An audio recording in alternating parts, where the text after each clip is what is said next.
স্বামী ছাড়া যদি আরেকজন পুরুষের সাথে এরকমের ভাব বিনিময় করে, ফোনে কথা বলে, প্রেম করে, খুব সুন্দর করে ভালোবাসা দিয়ে যদি চিঠি লেখে অন্য পুরুষের কাছে অথবা প্রেম নিবেদন করে, তাহলে স্বামীদের অবস্থা কেমন হবে বলেন? এইটার জবাব দিতেও যদি দেরি হয় তো খুবই কুলক্ষণ। হ্যাঁ, ভয়ানক হবে, ভয়ানক হয়ে যাবে। নিজের চরিত্র যতই যা হোক, বউর চরিত্র ভালো চাই। আচ্ছা বলেন তো, স্ত্রী আপনার সঙ্গে যেভাবে প্রেমের হাসি হাসে, প্রেম নিবেদন করে, ওই রকম আরেকটা পুরুষের কাছে সাথে করলে আপনার সহ্য হয় না কেন? আপনি স্ত্রীর উপরে আপনার অধিকারটা কতখানি, কি জন্যে? আপনার স্ত্রীর যে হাসি, যে মিষ্টি হাসি, যা আপনার প্রাণ কেড়ে নেয়, ওই হাসিতে আপনার কোনো অবদান আছে বলেন? তার যে টানা টানা চোখ, সুন্দর ভ্রু, মাথায় অনেক লম্বা চুল, শরীরটা সুন্দর, যৌবন, রূপ, এর ভেতরে আপনার কোনো অবদান আছে? হ্যাঁ আছে, একটু তো আছেই। আপনি যে মুখ দিয়ে বউটা হাসে, সেই ঠোঁটে একটু লিপস্টিক লাগাইছেন। যে চোখের জন্য আপনি পাগল, সেই চোখে একটু কাজল লাগাইছেন। শরীরটাকে পেঁচাবার জন্য সুন্দর একটা শাড়ি কিনে দিছেন। একটা শাড়ি দিয়ে, একটু লিপস্টিক কিনে দিয়ে, চুলের একটা ক্লিপ কিনে দিয়ে, একটা ভালো শাড়ি কিনে দিয়া স্ত্রীর উপরে যদি এত অধিকার আছে যে কোনদিন মৃত্যু পর্যন্ত কোন প্রেমের হাসি, ভালোবাসার আদান প্রদান আপনি ছাড়া আর কারো সাথে করতে পারবে না, এইটা যদি আপনার অধিকার এভাবে প্রতিষ্ঠিত হয়, তাহলে এই হাসি যিনি দিলেন, এই দাঁত, এই সুন্দর চোখ, এই রূপ, এই যৌবন আল্লাহ তাআলা দিলেন, তার সামনে কোনো পীর অথবা কবরের সামনে যদি হাত পাতে আল্লাহ বরদাস্ত করেন না। কথা কি বুঝে আসছে? কথা বুঝে আসছে? আলহামদুলিল্লাহ বলেন। আলহামদুলিল্লাহ। বুঝলেই আমাদের কষ্ট সার্থক। আলহামদুলিল্লাহ বলুন। আমরা যেন আল্লাহরে চিনতে পারি, বুঝতে পারি।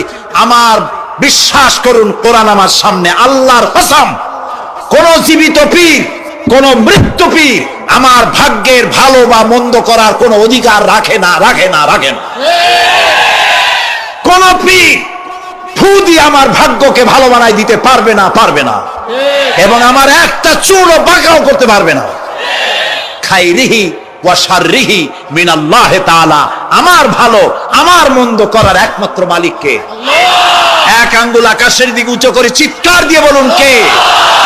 আবার বলেন, আবার বলেন, আবারও বলুন। হাত নামান। আল্লাহ কবুল করুন, বলেন আমিন। আমার এই বক্তব্য দিয়ে আমি কোন পীরকে অমর্যাদা করছি না। পীর সাহেবদের কাছে পীর কোন শরীয়তের শব্দ নয়। কোরআন এবং হাদিসে কোথাও পীর বলে কোনো শব্দ নাই। এটি ফার্সি শব্দ। এই শব্দের অর্থ হলো বৃদ্ধ। তো পীর যদি বৃদ্ধ হয় ভালো কথা, তিনি যদি আলেম হন আরো ভালো কথা। কিন্তু বাপ পীর ছিল, উনিও সেই সুবাদে পীর। ইলেম নাই তো, না নিজের কাছেই তো টর্চ নাই। আপনাকে অন্ধকারে উনিও ম্যানহোলের মধ্যে পড়বে, আপনারে নিয়ে পড়বে। আলেম হইতে হবে। পীর যদি হয় আলেম হইতে হবে, এক নম্বর কথা। দুই নম্বর কথা হলো, তিনি ব্যবসায়ী হবেন না। ধর্মের নামে তিনি ব্যবসা করবেন না। তিনি মানুষকে হেদায়েতের পথ দেখাবেন। প্রয়োজনে জেলে যাবেন, প্রয়োজনে ফাঁসির মঞ্চে দাঁড়াবেন। তিনি নিজেকেই ইসলামের সব আমি করি, আর ইসলাম কারো কাছে নাই। যারা ইসলাম করলো 70-80 বছর ধরে, রাজনীতির পথ দেখালো, তারা ইসলামের দল না, ওনারটাই ইসলামের দল। এই ধরনের ফাজলামি বক্তব্য থেকে বিরত থাকতে হবে। এই ধরনের বেয়াদবিপূর্ণ বক্তব্য থেকে বিরত থাকতে হবে। আমার দোকানে খাঁটি ঘি পাওয়া যায়, আর কারো দোকানে খাঁটি ঘি পাওয়া যায় না। ইসলাম নিয়ে এই ধরনের মনোপলি বিজনেস করতে দেওয়া হবে না। প্রিয় ভাই সব, আমরা পীর সাহেবদের চিনি। পীর ছিলেন শাহজালাল রহমতুল্লাহ আলাইহি। সুবহানাল্লাহ।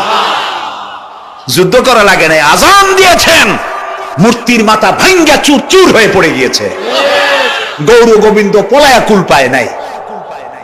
লোকেরা যায় তার মাজারে গিয়ে গজাল মাছ জিয়ারত করে আসে। কিন্তু তরবারিটা দেখে আসে না। দোধারি তরবারি এখনো আছে। সুবহানাল্লাহ বলেন।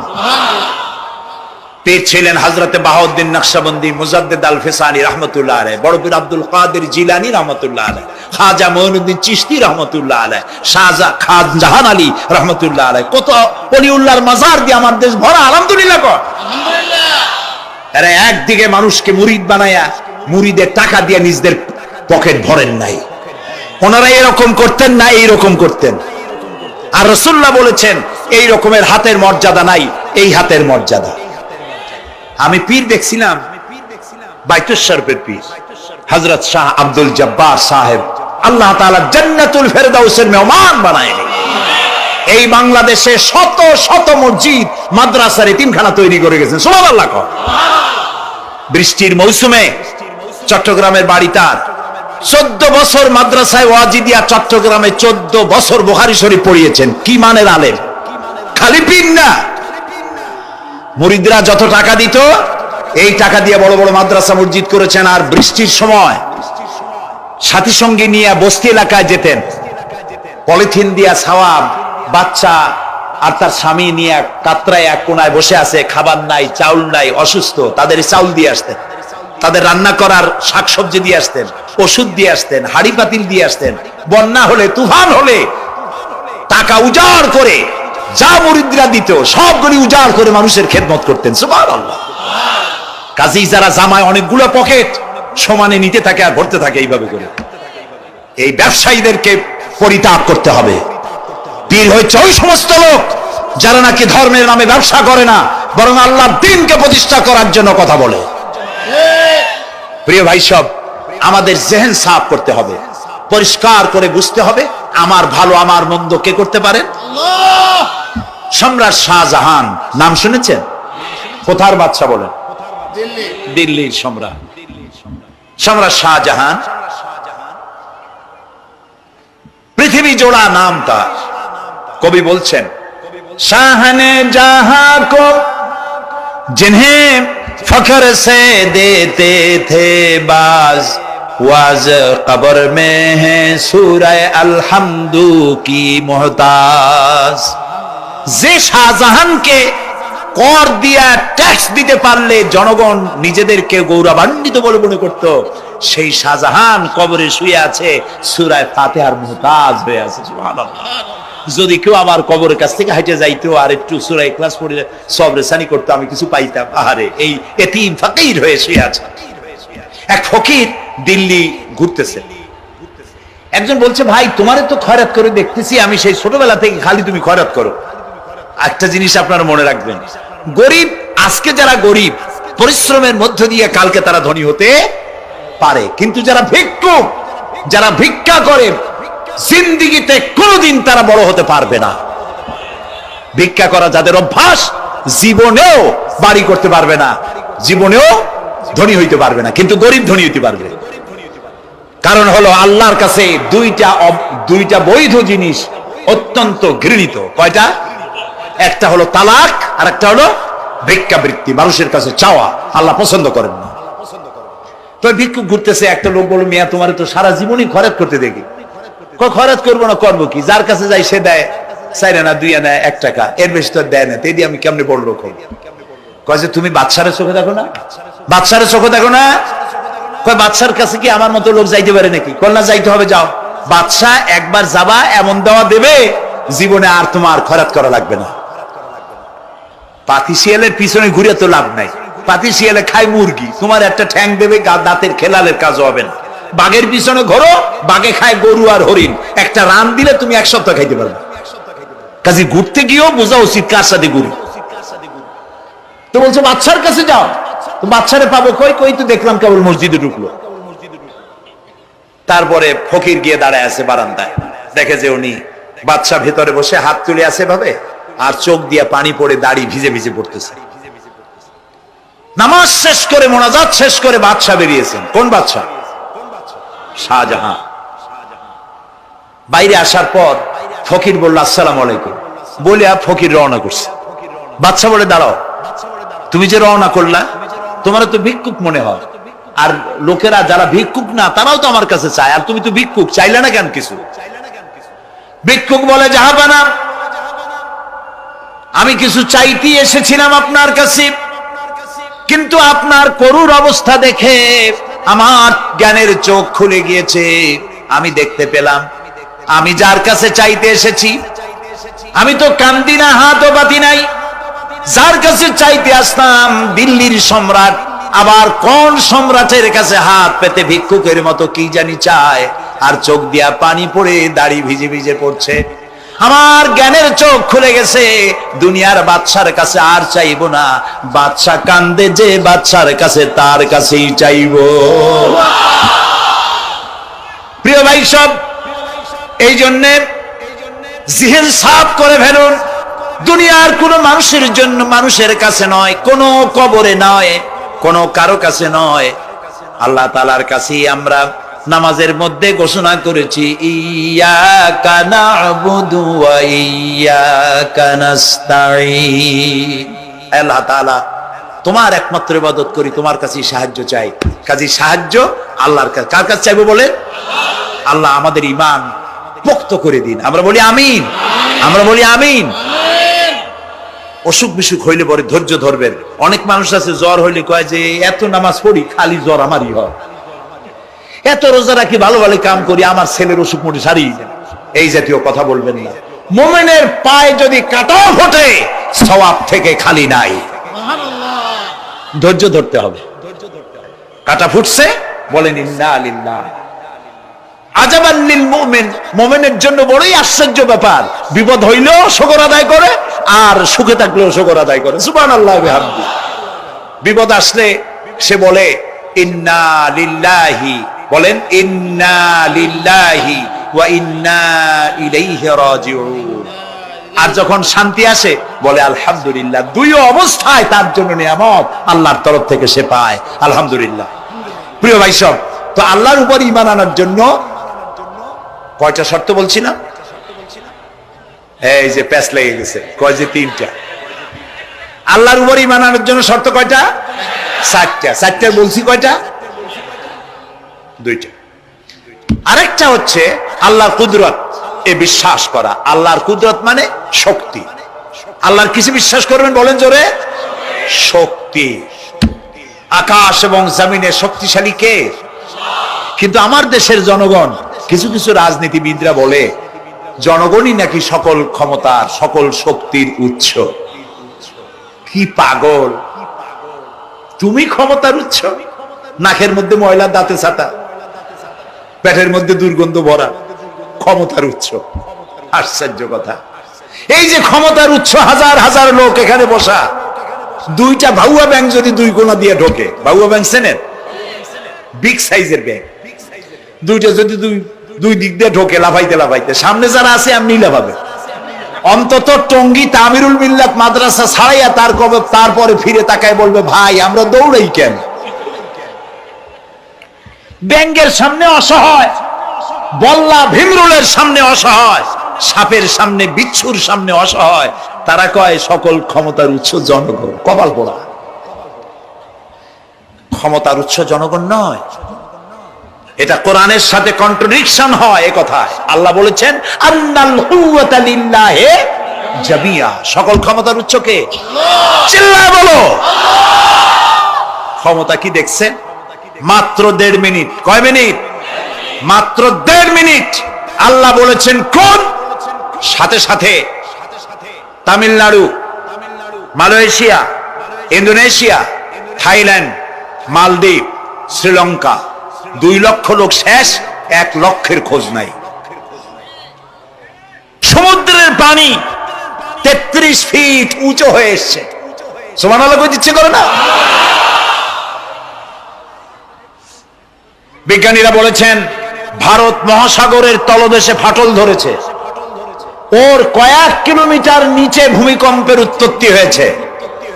ভারত মহাসাগরের পানি 3 হাত না 4 হাত?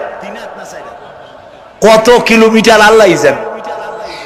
এই কয়েক কিলোমিটার নিচে যে মাটি, সেই মাটিরও কয়েক কিলোমিটার নিচে ভূমিকম্পের উৎপত্তি। এখান থেকে ভূমির কম্পন হয়েছে। সেই ভূমিকম্পে সমস্ত মহাসাগরের মধ্যে, ভারত মহাসাগরের মধ্যে জলকম্পন শুরু হয়েছে, পানির কম্পন, মাটির কম্পন একসাথে। 33 ফিট উঁচা, মানে 4 তলা বিল্ডিং এর মতো উঁচু হয়ে আসছে পানি। 4 তলা পরিমাণ উঁচু হয়ে পানি চলে আসছে। বাড়ি গাড়ি সব কিছু খড় কুটার ন্যায় সব উড়িয়ে দিয়েছে। এগুলোরে কপাল পোড়া নাস্তিক যেগুলি, তারা বলে প্রাকৃতিক দুর্যোগ, ওর বাপের মাথা। আচ্ছা, প্রাকৃতিক দুর্যোগ, প্রকৃতি কি? কোন জন্তুর নাম? প্রকৃতি কোন জন্তু জানোয়ারের নাম? প্রকৃতি নিজে চলে না কেউ তাকে চালায়? কে চালায়? কপাল পোড়ারা তা বুঝে না। বিশ্ববিদ্যালয়ের শিক্ষক হয়েছে তো, আল্লাহ দিয়ে আসি কোথায়? তবে সব খারাপ না, ভালো আছে আলহামদুলিল্লাহ। কিছু আছে কপাল পোড়া, বিশেষ করে শান্তিনিকেতনে যারা পড়াশোনা করে আসে, সাহিত্য চর্চা করে, এই সাহিত্য চর্চা করতে করতে এক পর্যায়ে কপাল পুড়ে যায়, আল্লাহরে চিনতে পারে না। সব চেনে, আল্লাহরে চেনে না। আল্লাহ এখন চিনাইতেছে ভালো করে। প্রিয় ভাই, সব কওমে আদ, কওমে সামুদ, এগুলিকে আল্লাহ তারা ধ্বংস করেছেন। কিয়ামতের আগে এই যে 7টা আকাশ, এই আকাশ সম্পর্কে অবিশ্বাসীরা তারা বলেছে আকাশ বলতে কিছুই নাই, এটা নাকি অনেক দূরে, তাই নীলা নীলে দেখা যায়। কি কপাল পোড়া, চিন্তা করো, নীলা নীলা দেখা যায়। এই আকাশ মহাশূন্য।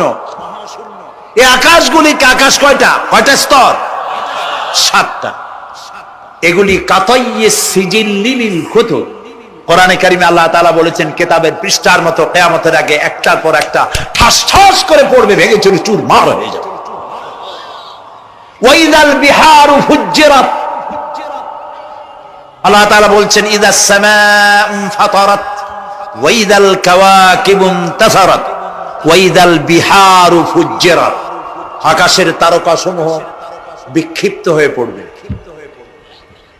অসংখ্য তারকারাজি, বিশাল বিশাল তারকা বিক্ষিপ্ত হয়ে পড়বে।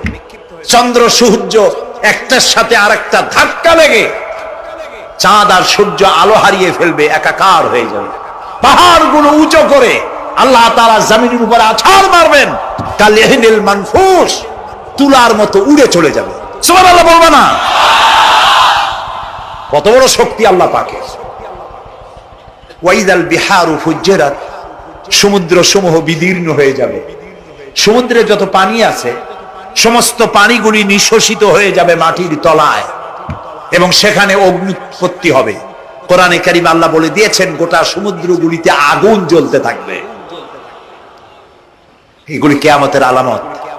আল্লাহ পাকের অফুরন্ত মেহেরবানি। এই যে কানের কাছ দিয়ে গুলিটা চলে গেছে, কানে লাগে নাই। বাড়ির কাছ থেকে কিয়ামত হয়ে গেল, বাংলাদেশে আল্লাহ বাঁচাই দিলেন। সুবহানাল্লাহ বলো, আলহামদুলিল্লাহ বলে।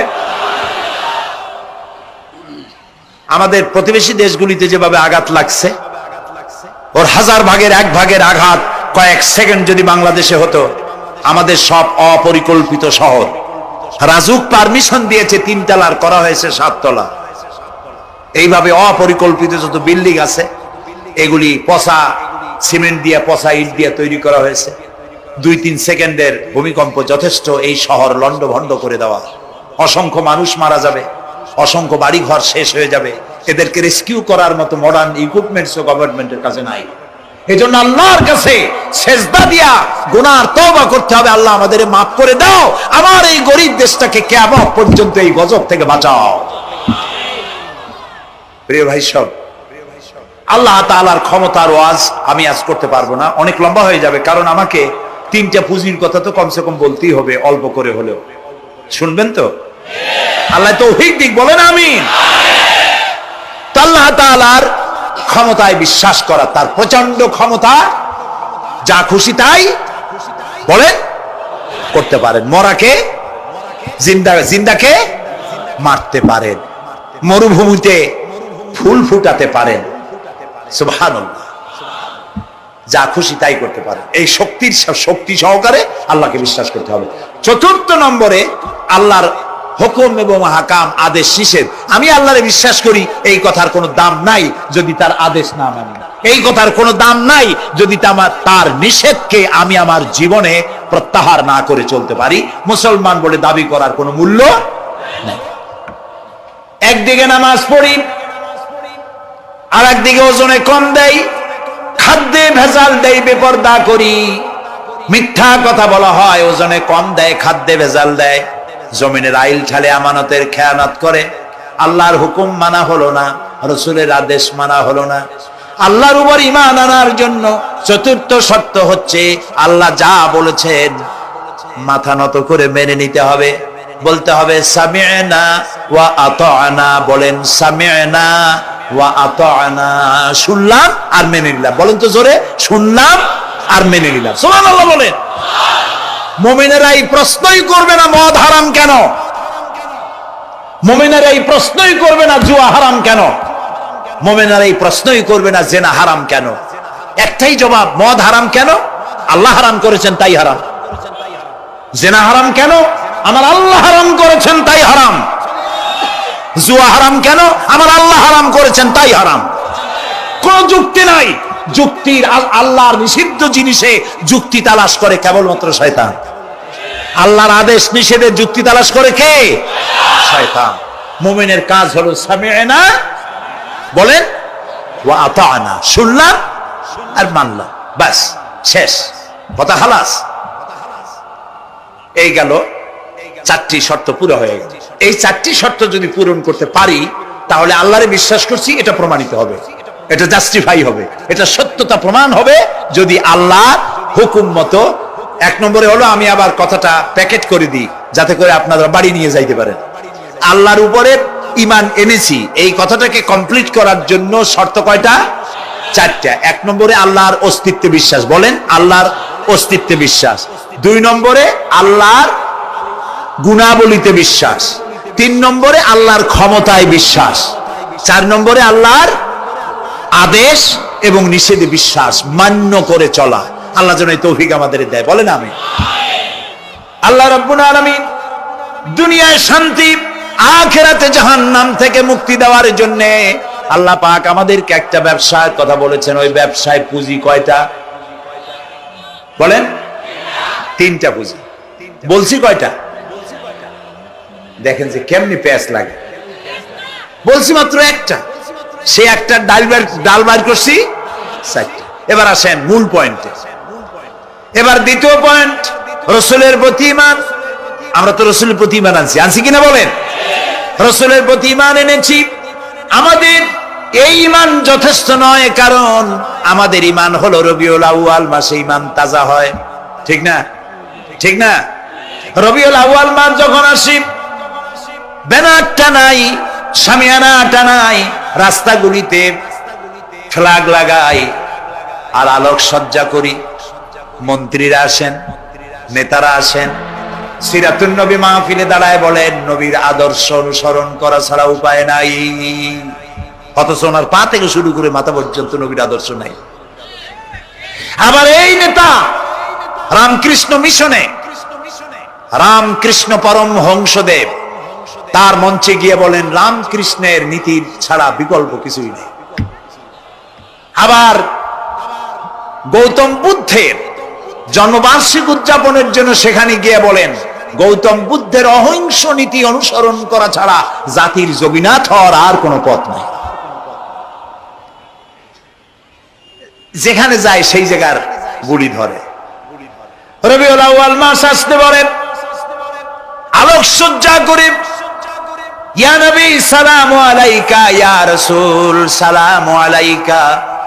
এরপরে গরম গরম জিলাপি রাসূলুল্লাহকে বুঝায় দেওয়া হলো, হে রাসূল আপনি তাকিয়ে দেখেন কত মহব্বত আপনারে করি, আপনার মহব্বতের জন্য আমাদের শহরের কোন মিষ্টির দোকানে আর মিষ্টি নাই, সব আমরা খাইয়া শেষ করছি।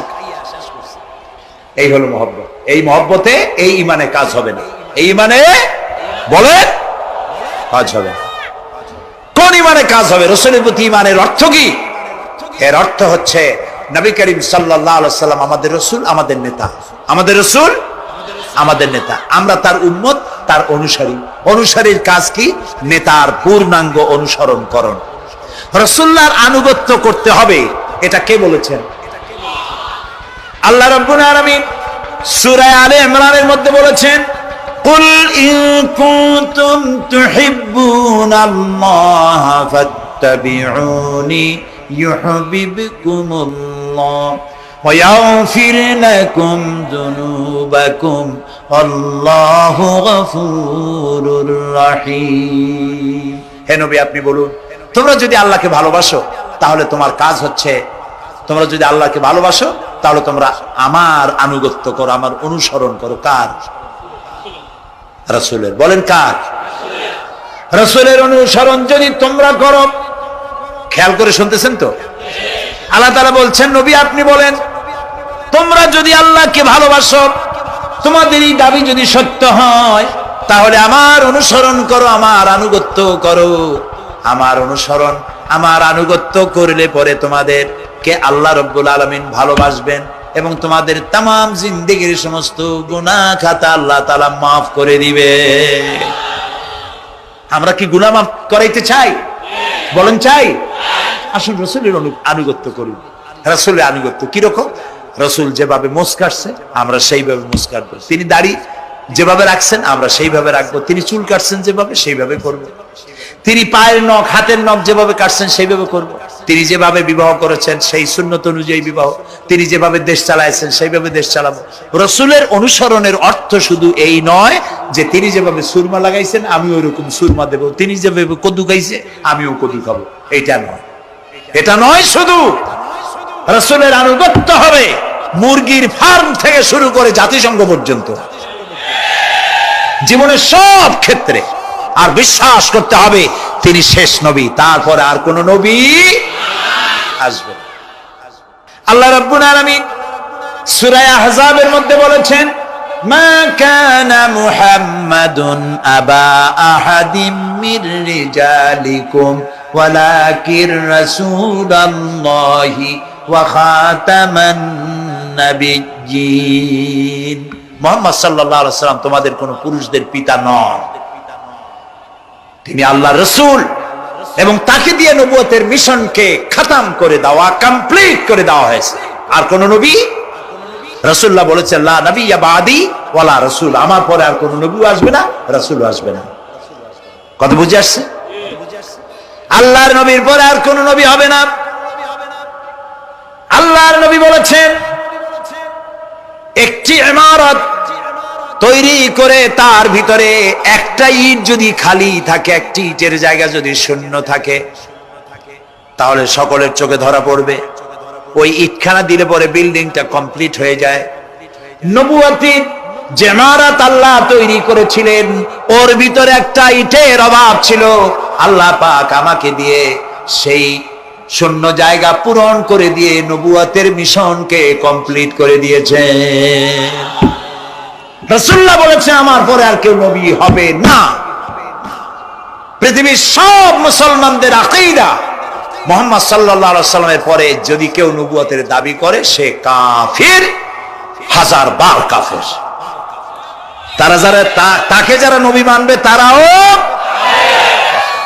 রাসূলুল্লাহ বলেছেন আমার পরে 30 জন মিথ্যেবাদী নবুয়তের দাবি করবে। তার মধ্যে একজন তো দাবি করছে রাসূলের জীবদ্দশায়, একটা ছিল মেয়ে লোক আর একটা ছিল পুরুষ।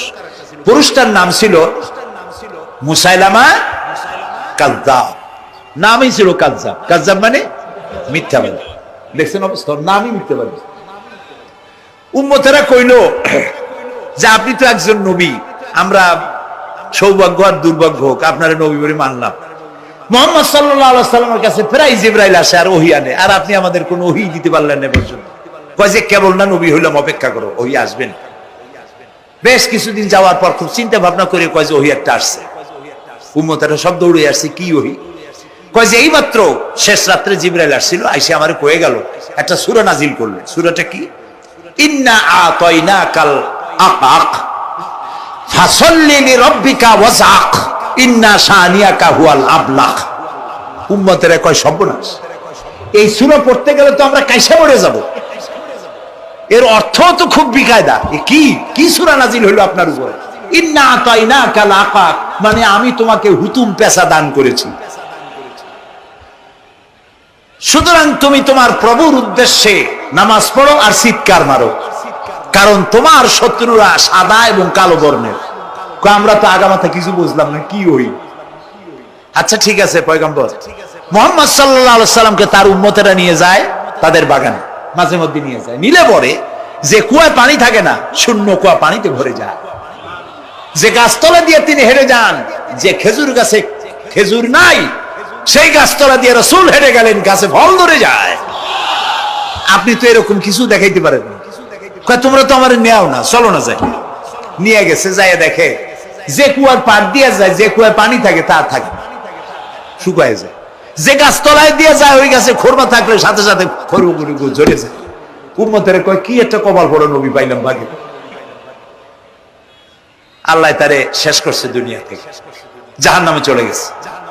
সেই মহিলাটাও গেছে, সেও গেছে। রাসূলুল্লাহ বলেছেন এইরকম 30 জন মিথ্যাবাদী নবুয়তের দাবি করবে কিয়ামতের আগ পর্যন্ত। গোলাম আহমদ কাদিয়ানী, এ হলো ইতিহাসে আমরা যদ্য পাই, তার পর্যন্ত 28 জন হয়েছে।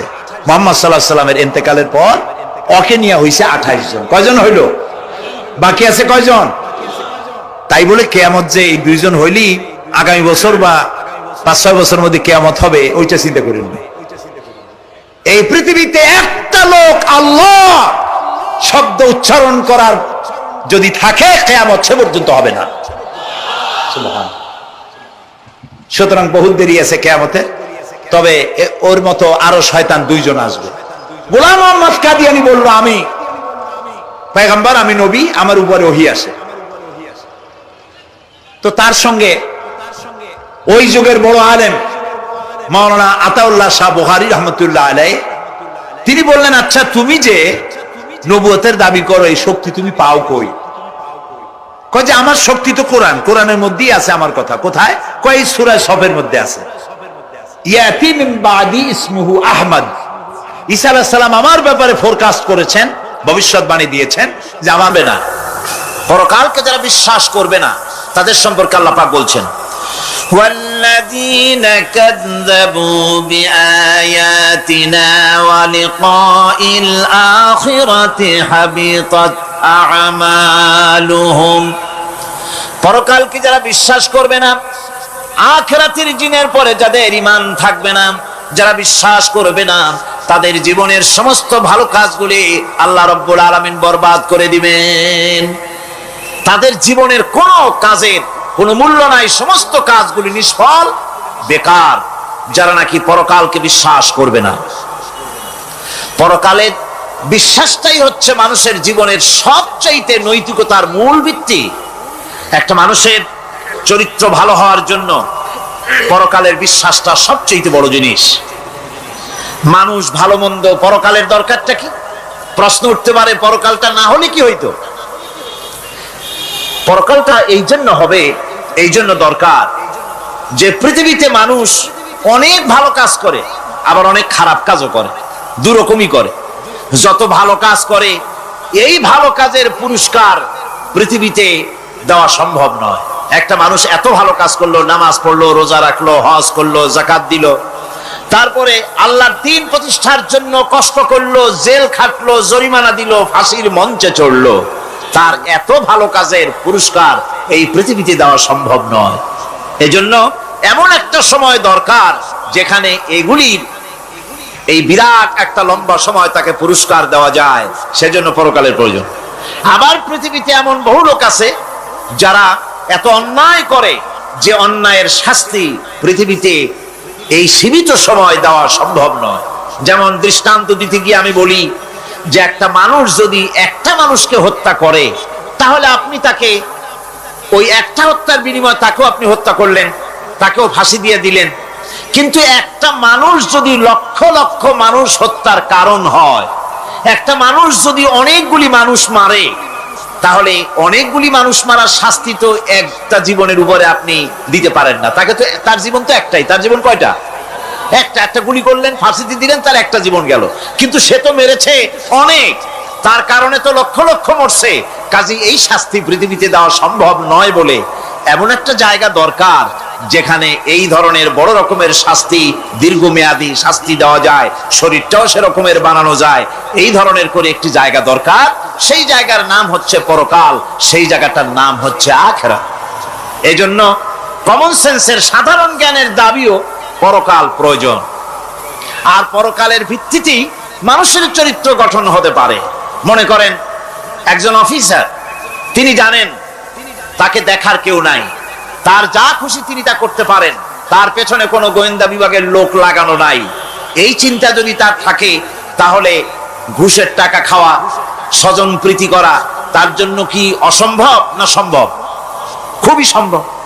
আরেকজন অফিসার, তিনি যদি জানেন যে না, আমাকে দেখার মতো লোক আছে, আমার পেছনে গোয়েন্দা বিভাগের লোকেরা কাজ করতেছে, আমার কোনো জিনিসই এড়িয়ে যাবে না, এই চিন্তা যদি থাকে, তাহলে এই দুইজন অফিসারের আচরণ এক হবে? কখনই হবে না। একজনের আচরণ হবে খুবই সংযত, আরেকজনের আচরণ হবে খুবই অসংযত।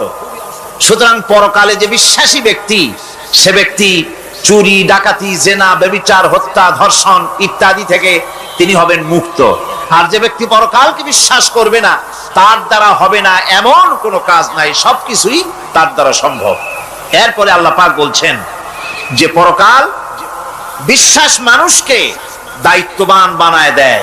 পরকালের বিশ্বাস মানুষকে কি বানায়? দায়িত্ববান বানায়, যেহেতু তোমারে তো খালি খালি সৃষ্টি করা হয় নাই। আল্লাহ রাব্বুল আলামিন কোরআনে কারীমের মধ্যে বলছেন, আফাহাসিবতুম আন্নামা খালাকনাকুম আবাসা ওয়া আন্নাকুম ইলাইনা লা তুরজাউন। লোকেরা কি ভেবেছে? তোমরা কি এটাই মনে করেছো যে আমি তোমাদেরকে এমনি এমনি সৃষ্টি করেছি আর তোমাদেরকে আমার কাছে ফিরে আসতে হবে না? এটাই কি ভেবেছো তোমরা?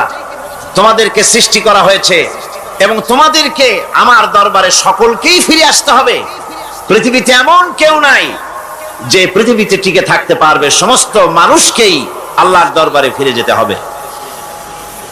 আল্লাহ পাক কোরআনে কারীমের অন্যত্র বলেছেন, আয়াহসাবুল ইনসানু আইয়ুতরাকা সুদা।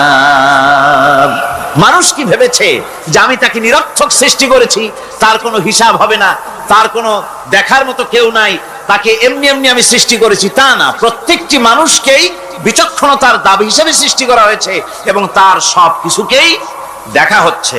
আল্লাহ পাক সব দেখতে পাচ্ছেন, তার নজরের সামনে আছে। আল্লাহ পাক দেখেন এবং শোনেন।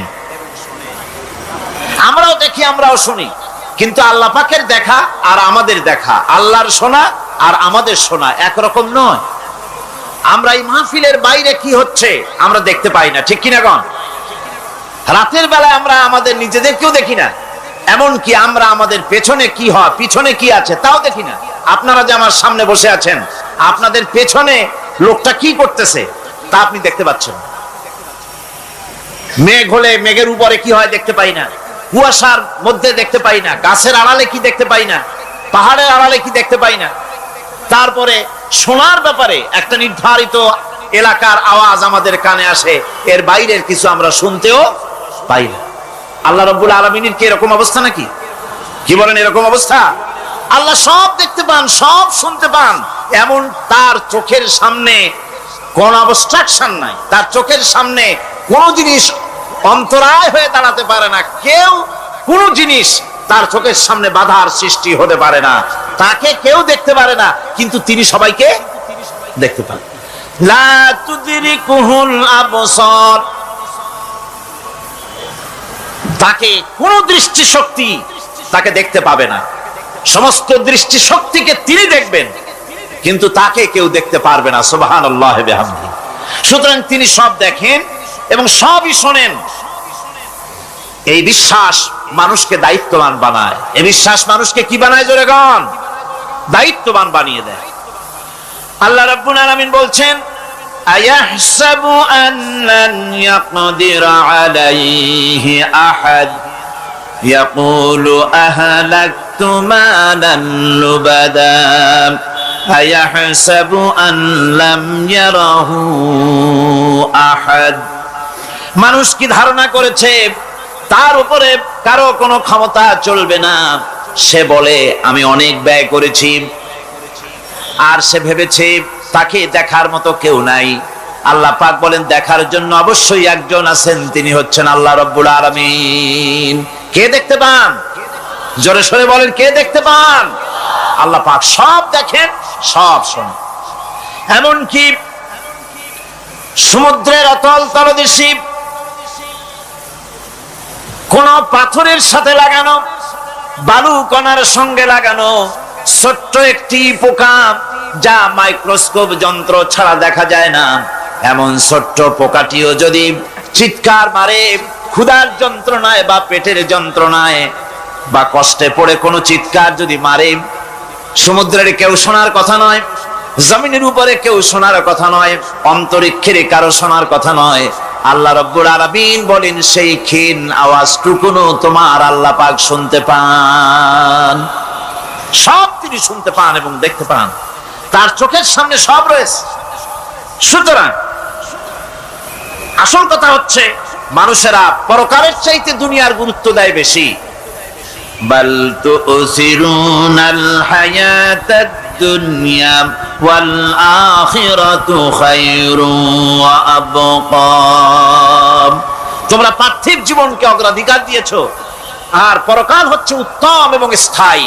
পরকাল হচ্ছে উত্তম। পৃথিবী একটা নিকৃষ্ট জায়গা, একটা ছোট্ট জায়গা পৃথিবী। এটার আরবি হচ্ছে কি বলুন তো? পৃথিবীর আরবি কি? দুনিয়া। এটাকে দুনিয়া, দুনিয়া শব্দটা এসেছে আদনা শব্দ থেকে, তুচ্ছ, নিকৃষ্ট, এটা কোনো দাম নাই।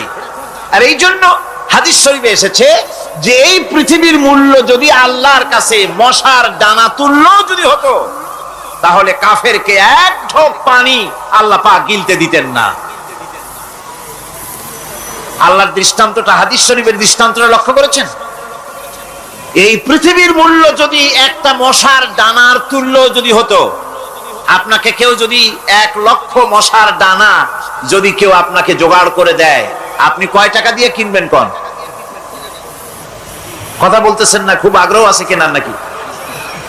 4 আনা দিয়েও, 4 পয়সা দিয়েও আপনারা কেউ কিনবেন না, যেহেতু মশার ডানা 10 কোটি ডানা আনি জোগাড় করে দেন, নদী করবোটা কি? কাজেই দৃষ্টান্তটা লক্ষ্য করুন যে এই পৃথিবীর মূল্য যদি আল্লাহ পাকের কাছে একটা মশার ডানার তুল্য যদি হতো, তাহলে আল্লাহ রাব্বুল আলামিন কাফেরকে এক ঢোক পানি গিলতে দিতেন না। তার মানে এটার কোনো দাম নাই। তো যেটার দাম নাই সেটার দাম আমরা খুব বেশি দিয়েছি। আর পরকাল হচ্ছে স্থায়ী, চিরস্থায়ী জায়গা। সেই চিরস্থায়ী জায়গার আমরা মূল্য দেই নাই। যেমন আমরা দেহের মূল্যটা বেশি দেই, আত্মার মূল্যটা কম দেই। দেহটারে সাজাই বেশি। এই দেহটার জন্য দেখছেন অবস্থা, শীতকালে কত ক্রিম মাখে, পায়ে ভ্যাসলিন মাখে, মুখে ক্রিম মাখে, হাতে জেলি মাখে, তারপরে ঠোঁটে আরো কিছু মাখে, এরপরে এতগুলি মাইখা তারপরে জামা কাপড় সেন্ট আতর কত কিছু সমানে মাখতে থাকে শরীরের জন্য, এত যত্ন। তারপরে ভুরি ভোজন পাইকারি দরে খায়, জনমের মতো খায়, খাওয়ার চোটে পেট যায় একদিক, পাছা যায় আর একদিক, মাথা যায় আর একদিক, আস্তে আস্তে দুমবার সাইজ হয়ে যায় মানুষের বডিটা। যেই শরীরটার কোনো দাম নাই, কোনো মূল্য নাই। আপনারা আচ্ছা, আপনারা সত্য করে বলেন দামটা কার? শরীরের দেহের দাম বেশি না আত্মার দাম বেশি? কোন তো কোনটার দাম? কার দাম? আত্মাটার দাম বেশি। এটা মুখ দিয়ে বললেন, কিন্তু আসলে মনের কথা হইলে আত্মারে আপনারা কিছু খাইতে দিতেন। আত্মাকে তো কিছু খেতে দেওয়া হয় না, দেহটারই। আত্মাটার দাম যদি বেশি না হবে, মানুষ মরে গেলে পরে যায়টা কি? চোখ আছে, কান আছে, মুখ আছে, হাত আছে, পা আছে, সবই তো রয়ে গেল। গেলটা কি? কি যাওয়ার কারণে? প্রাণের সন্তান, কলিজার টুকরা সন্তান বলে মা, বাবার কাছে আমার যেতে ভয় করে। ছোট্ট বাচ্চা বাবার কাছে যেতে চায় না, প্রাণীদিকা স্ত্রীও যেতে চায় না। মা বাবা আত্মীয় স্বজন সবাই বলে তাড়াতাড়ি বিদায় করো, তাড়াতাড়ি বিদায় করো। কি যাওয়ার জন্য? কি ছিল মূল্যবান জিনিস, আর ওইটা যাওয়ার জন্যই পরিণতি হলো। সেটার নাম হলো রুহু। যে আত্মাটার বেশি মূল্য, সেইটার মূল্য মানুষেরা দেয় না। এই আত্মাটা কি জিনিস? আল্লাহ পাক নবীর কাছে প্রশ্ন করা হয়েছে রূহ সম্পর্কে, আল্লাহ তার জবাব দিয়েছেন ওয়ায়াসআলুনাকা আনির রূহ কুলির রূহু মিন আমরি রাব্বি। নবী হে, আপনাকে প্রশ্ন করা হয় রূহ কি জিনিস, আপনি বলুন এটি হচ্ছে আল্লাহর হুকুম। আল্লাহর একটা হুকুম মানুষের ভিতরে কাজ করে, এটা এতই গুরুত্বপূর্ণ, ওটা থাকলে আমরা বাঁচি, ওটা না থাকলে আমরা মরে যাই। এখন যেটার গুরুত্ব বেশি সেটাকে খাইতে দেই না, সেটার জন্য কোনো যত্ন নাই, খোঁজ নাই, খবর নাই। সকালবেলায় ব্রেকফাস্ট, নাস্তা, লাঞ্চ, ডিনার, বিকালের চা, ফল ফলারি, কোনো জিনিসের অভাব নাই, সমানে খায় আর সমানে শরীরটারে বাঁচায়। আর যেটার কারণে বডিটা বাঁচে তার কোনো খোঁজ খবর নাই, ওটারও কিছু খাবার দিতে হবে। ওটারে কি খাওয়াবেন? ওটাই কি ফুলকপি খাবে? শীতের দিনে লাল শাক খাবে? লইট্টা মাছ খাবে নাকি? খাবেন। রূপচান্দাও খাবেন। শীতকালের ভাপা পিঠাও না ধুপি পিঠা কি কন আপনারা, এগুলোও খাবেন। সুতরাং এই যে শরীর, আপনার আত্মাটা, ওরে খাইতে দিবেন কি? ও কচু খায় না, মূলাও খায় না, দুধও খায় না, পনিরও খায় না, ঘিও খায় না, মাছ গোশতও খায় না। যেহেতু এই আত্মাটা এসেছে রূহের জগৎ থেকে, তাই ওর খাদ্য এই পৃথিবীতে বানানো হয় নাই। দেহ তৈরি হয়েছে মাটি থেকে, মাটির উপাদান দিয়ে, সেজন্য তার খাদ্য বানানো হয়েছে মাটির উপাদান দিয়ে। আর আত্মা যেহেতু এসেছে আল্লাহর কাছের থেকে, রূহের জগৎ থেকে, সেজন্য আল্লাহ রাব্বুল আলামিন আত্মার খাদ্য পাঠিয়েছেন লৌহ মাহফুজ থেকে। খাদ্যের নাম হচ্ছে তেলাওয়াতে কোরআন। তেলাওয়াতে কোরআন। কোরআনে কারীম তেলাওয়াতে আত্মার সমৃদ্ধি হতো। কোরআনে কারীমের তেলাওয়াত, অনুধাবন, এর দ্বারা আত্মার সমৃদ্ধি হতো। যেহেতু কোরআন হচ্ছে রূহের খোরাক, সেই খোরাক দেওয়া হচ্ছে না তাকে। কাজে আমি বলতেছিলাম যে যে জিনিসের মূল্য বেশি আমরা তার মূল্য দিতে জানি না, যেটার মূল্য কম সেটার মূল্য দেই বেশি। অনুরূপ ভাবে এই পৃথিবীর কোন দাম নেই, আল্লাহ পাক বলছেন, সেই জিনিসটার মূল্য আমরা বেশি দিলাম, আর পরকালের চিন্তা আমাদের দিল থেকে উবে গেল। এই জন্য আল্লাহ রাব্বুল আলামিন বলেন, ইন্নাল্লাযীনা লা ইউমিনুনা বিল আখিরাতি যায়্যান্না লাহুম আ'মালাহুম ফাহুম ইয়ামাহুন। যারা পরকালের প্রতি ঈমান আনে না, পরকালকে যারা বিশ্বাস করে না, তাদের ক্রিয়াকাণ্ডকে তাদের কাছে চিত্তাকর্ষক বানায় দেওয়া হয়। আর এভাবে তারা পথভ্রষ্ট হয়ে যায়। দুনিয়া তাদের কাছে বেশি মজা লাগে, দুনিয়াটা বেশি ভালো লাগে। কয় হুজুর, তাফসীরের মাহফিল ভালো লাগে, আবার যখন কীর্তন শুনতে যাই, সিনেমা দেখতে যাই, তাও খারাপ লাগে না, তাও ভালো লাগে। মিলাদ শরীফও ভালো লাগে, কীর্তনও ভালো লাগে, ওয়াজ মাহফিলও ভালো লাগে, গানও ভালো লাগে, সিনেমাও ভালো লাগে। এই যে দুই জিনিস ভালো লাগে, এটা হলো মুনাফিকি রোগ। এটা কি রোগ বলেন না সবাই? এটা কি রোগ? মুনাফিকি রোগ। ঈমানের স্বাদ যখন নষ্ট হয় তখন এই অবস্থার সৃষ্টি হয়। বিষাক্ত সাপ যখন মানুষকে দংশন করে, রাতের অন্ধকারে বিষাক্ত সাপে মানুষকে দংশন করেছে, ওঝা আনা হলো। ওঝা এসে সর্বপ্রথম টেস্ট করবে যে সাপটা কি বিষাক্ত না এমনি সাধারণ সাপে তাকে দংশন করেছে, সাপটা কি ধরনের। এটা টেস্ট করার জন্য সাপে কাটা রোগীর মুখে ওঝা মুখের মধ্যে খুব ঝাল মরিচ অথবা লবণ এটা দেয়। দিলে পরে সে যদি বলে পানি পানি লাগে, খুব ঝালওয়ালা মরিচ কিন্তু মুখে পানি পানি লাগে, বুঝতে হবে বিষাক্ত সাপে কামড়িয়েছে। আর যদি ঝালকে ঝাল বলে, লবণকে লবণ বলে, তিতকে তিতো বলে, তাহলে বোঝা যাবে বিষাক্ত সাপে কামড়ায় নাই। তো বিষাক্ত সাপের প্রধান আলামত হলো এই, বিষাক্ত সাপে যখন মানুষকে কাটে তখন তার প্রথম বিষক্রিয়া হচ্ছে তার রক্তকে জাম করে দেয় আর জিহ্বার স্বাদকে নষ্ট করে দেয়। এই পৃথিবীতে যত বিষাক্ত সাপ আছে সবচাইতে মারাত্মক আর বিষাক্ত সাপ হচ্ছে শয়তান। সবচাইতে বিষাক্ত সাপ কি? এই শয়তান যাকে ওয়াসওয়াসা দেয়, শয়তান যাকে দংশন করে, শয়তান যারে ফুটবল বানাতে পারে, সর্বপ্রথম তার ঈমানের স্বাদ নষ্ট করে দেয়। তখন আখিরাত ভালো লাগে না, তখন মসজিদ ভালো লাগে না, তখন ওয়াজ মাহফিল ভালো লাগে না, তাফসীর মাহফিল ভালো লাগে না, তখন সিনেমা পছন্দ হয়, গান পছন্দ হয়, মেলা পছন্দ হয়, সাংস্কৃতিক অনুষ্ঠান, নাচ, উল্টাপাল্টা কাম, এই সমস্ত পছন্দ হয়। আল্লাহর ইসলাম ভালো লাগে না, পছন্দ হয় না। আল্লাহ পাক বলেন, পরকালকে যারা অস্বীকার করে তাদের মনের তাদের জন্য এই দুনিয়াটাকেই তাদের সামনে চিত্তাকর্ষক, তাদের ক্রিয়াকাণ্ডকে চিত্তাকর্ষক করে দেওয়া হয়, আর এর ভেতরেই তারা পড়ে থাকে। ফলে এই সব পরকালে অবিশ্বাসী লোকগুলি অহংকারী হয়। তারা কি হয়? আল্লাহ পাক বলেন, فَالَّذِينَ لَا يُؤْمِنُونَ بِالْآخِرَةِ قُلُوبُهُم مُنكِرَةٌ وَهُم مُسْتَكْبِرُونَ।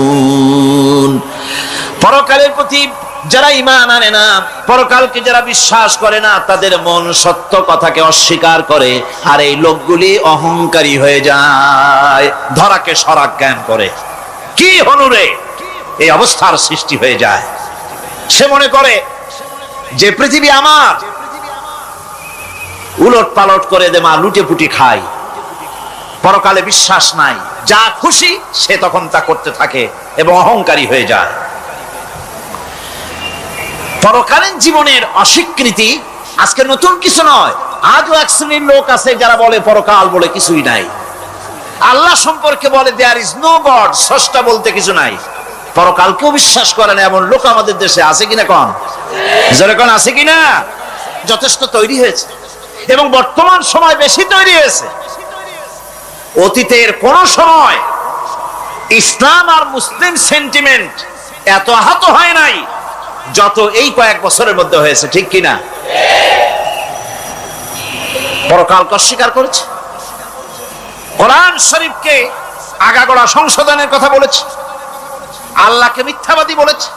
নাউজুবিল্লাহ পড়েন না কেন? নাউজুবিল্লাহি মিন যালিক। আল্লাহকে মিথ্যাবাদী বলা হয়েছে, কোরআনের সংশোধনের দাবি উঠেছে। মাদ্রাসার ভেতরে ডাকাত দুষ্ট পয়দা হয় বলা হচ্ছে। এভাবে করে তারা আল্লাহকে অস্বীকার করেছে, কোরআনকে অস্বীকার করেছে, পরকালকে অস্বীকার করছে। পরকালকে সেই অতীতের যুগের কাফেররাই অস্বীকার করে নাই, বর্তমান যুগেরও এক শ্রেণীর লোকেরা, তারা আবার মুসলমান নামধারী, নাম মুসলমানি নাম লাগানো আছে, পরকালকে তারা অস্বীকার করছে। এদের ভিত্তি হচ্ছে এই, তারা বলে ইন হিয়া ইল্লা হায়াতুনাদ দুনিয়া ওয়া মা নাহনু বিমাবউসিন। তারা বলে এই দুনিয়ার জীবনটাই একমাত্র জীবন, এই দুনিয়ার জীবনই হলো একমাত্র জীবন, আমরা আর উঠবো না পরকালে। পরকাল বলে কিছুই নাই, পরকাল বলে কোনো জিনিস নাই, আমাদেরকে কিয়ামতে আল্লাহর দরবারে ওঠা লাগবে না। সুতরাং তারা ওমর খৈয়ামের মুরিদ হয়ে যায়। তারা বলতে থাকে, এই বেলা ভাই মদ খেয়ে নাও, কাল নিশীতের ভরসা কই, চাঁদনি জাগিবে যুগ যুগ ধরি, আমরা তোমার রবনাশ হই। যত পারো মদ খাও, নগদ যা পাও হাত পেতে নাও, বাকির খাতায় শূন্য থাক। দূরের বাদ্য কিলাপ শুনে মাঝখানে যে বেজায় ফাঁক। কোথায় কিয়ামত আর কোথায় পরকাল, কোথায় বিচার, কোথায় হাসর, কোথায় সিরাত, কোথায় মিজান, আর মাঝখানে টাটকা সুখগুলো ছাড়িয়ে দেবে একটা কথা, মাঝখানের এই টাটকা সুখগুলি গ্রহণ করো, মজা করো। এই সব শিক্ষা দেওয়া হয় ওই সেকুলার শিক্ষা ব্যবস্থার মাধ্যমে কলেজে এবং বিশ্ববিদ্যালয়গুলিতে, যার কারণে পরকালের বিশ্বাস নাই বলে এমন কোন কাজ নাই যা তারা করতে পারে না। এই মাত্র কয়েক মাস দেড়েক আগে রাজশাহী ইউনিভার্সিটিতে যে কাণ্ডটা ঘটে গেল, মনে আছেন আপনাদের? পত্র পত্রিকা আপনারা পড়েছেন, এবং আমি রাজশাহীতে গিয়ে সেখানে প্রত্যক্ষদর্শী যারা দেখেছে তাদের মুখে শুনেছি, শিক্ষাবর্ষ সমাপন করেছে যে সব ছাত্র ছাত্রীরা, তারা র‍্যাগ ডে উদযাপন করছে। র‍্যাগ ডে উদযাপন যেদিন করবে সেই দিনে তারা উচ্ছৃঙ্খল কাপড় চোপড় পরেছে, ছেলেরা এবং মেয়েরা উভয় এমন ভাবে কাপড় পরেছে যে কাপড় দ্বারা তারা শরীরের গোপন অঙ্গগুলি দেখা যায়। এরপরে আজেবাজে চিৎকার দিয়েছে, আজেবাজে স্লোগান দিয়েছে, গাধার মতো, কুকুরের মতো, শিয়ালের মতো তারা ডেকেছে। আমি বুঝি না চিন্তাধারা কেমন দেউলিয়া হয়ে গেল। শিক্ষাবর্ষ বিশ্ববিদ্যালয়ের সর্বোচ্চ শিক্ষাঙ্গন থেকে লেখাপড়া শেষ করে বেরোচ্ছে, যাওয়ার সময় তারা বিশ্ববিদ্যালয় থেকে কুকুরের ডাক দিল। শিয়ালের ডাক দিল, ছাগলের ডাক দিল। কি প্রমাণ করতে চাইলো? যে 16 বছর লেখাপড়া করে বিশ্ববিদ্যালয়ের অঙ্গন পেরিয়ে গোটা জাতির জন্য ছাগল হয়ে আমরা আবির্ভূত হচ্ছি, অথবা কুকুর গরুর ভূমিকায় আমরা আবির্ভূত হচ্ছি। নাউযুবিল্লাহি মিন যালিক। এরপরে মিছিল শেষ করলো, সন্ধ্যাবেলায় শুরু হলো সাংস্কৃতিক অনুষ্ঠান। বিদ্যুৎ কর্তৃপক্ষের সঙ্গে বোধহয় লাইন করা ছিল। সন্ধ্যা 7:30টার সময় মঞ্চ তৈরি আছে, গান হচ্ছে, আনন্দ ফুর্তির শেষ নাই। সামনে সব মেয়েরা বসা, যারা দিনের বেলা ওই ধরনের কাপড় চোপড় পরে ছেলেদেরকে উস্কায়েছে, ছেলেগুলিও তাদেরকে উস্কায়েছে। মাঝখানে তারা বসা, চতুর্দিকে ছেলেরা দাঁড়ানো। হঠাৎ করে লাইট বন্ধ হয়ে গেল, বিদ্যুৎ চলে গেল। এখন সাংস্কৃতিক অনুষ্ঠান কি কায়দায় হচ্ছে, কত প্রকার হচ্ছে, কিভাবে হচ্ছে? নাউযুবিল্লাহি মিন যালিক। পুলিশেরা বলেছে বিদ্যুৎ যখন এলো, মেয়েগুলিকে অনেক মেয়ে পাওয়া গেছে, কাপড় নাই, পেটিকোট নাই, উলঙ্গ। তাদেরকে ধরে ধরে উঠানো হয়েছে হোস্টেলে।